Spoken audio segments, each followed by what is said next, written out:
Good afternoon, Colt here from techinform.us. First time you're hearing that on this channel. I'm just gonna get right into it. I was gonna do an introduction video for this channel, but I decided not to do that and just jump right in with videos, ideas, rumors, everything. I'm gonna go right ahead and just jump in with this channel and just start swimming. What I want to talk about here is Verizon to require 4G LTE compatibility for all future smartphones. Now, here's something CNET reported yesterday, as you can see in the beginning of this article, that Verizon has this hard requirement that all future smartphones that are going to be on Verizon's network have to be 4G LTE compatible. If you don't know what 4G LTE is, it's basically like the next step up past 3G.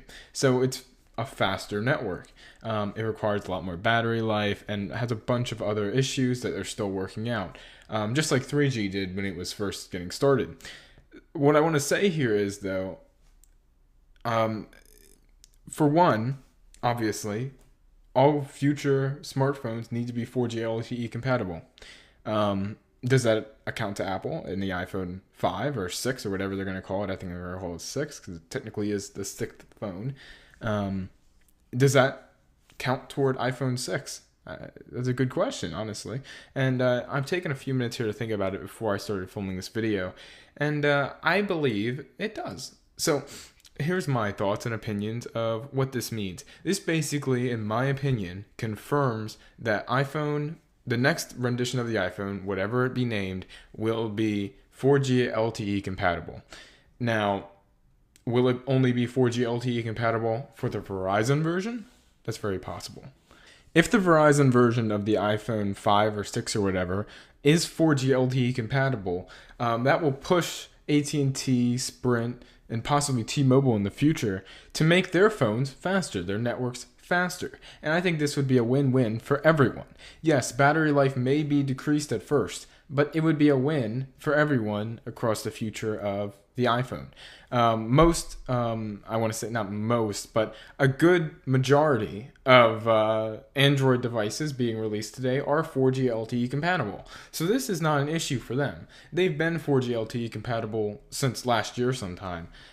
Yes, battery life has been horrible. Most Android users just choose to turn it off, not to mention it's not in that many areas yet. But I guess Verizon is just trying to push and get, all phones 4G LTE compatible.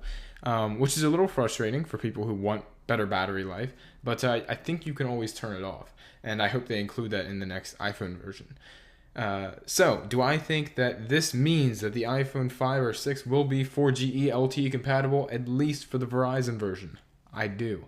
I believe, not that this is confirming, but Verizon's smart enough not to push Apple around. Apple has never been pushed around by a carrier. And this is not an Apple fanboy speaking, just look at the data.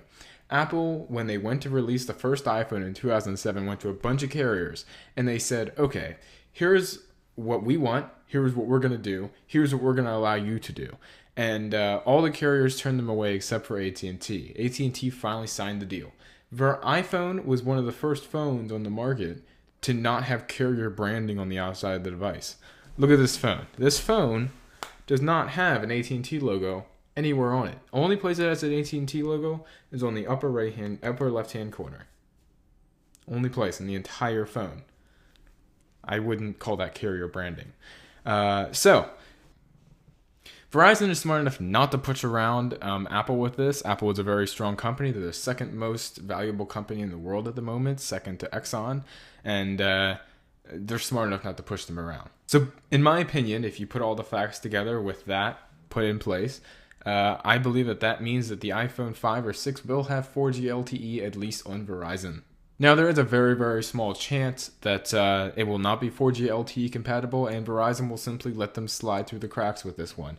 4G LTE is the next step past 3G, and with video files being larger and FaceTime over 3G, 4G in the future, it's very important that you have a lot of data going into your phone. LTE is obviously the next step in that. So if we add that to the iPhone in the future, that would be a good step, and hopefully Apple can get all the 4G LTE battery bugs worked out. So I wanted to take a minute here and thank you for everything you've been doing for me on this channel. I haven't even created a video and I'm at 100 and something subscribers. So thank you guys, I really do appreciate it. Those who stuck with me, those who came over from Gold 459595, it honestly does mean a lot. So with this said, this quick first tech video for Colt Knows Tech is now complete. Check out the website, techinform.us. Ryan and I and a few other people who are writing, thank you guys. Let me read off some names here. Ricky Valentine is writing, and a few other people in here you can read down. Joe wrote a post, I wrote a few posts, Ryan wrote a few posts. People are writing posts, so check it out. Website is in full bore now, and we're getting content up pretty much daily. So with that said, also follow me on Twitter, twitter.com/ColtonFry. All links will be below for everything, and I will talk to you guys in the next video.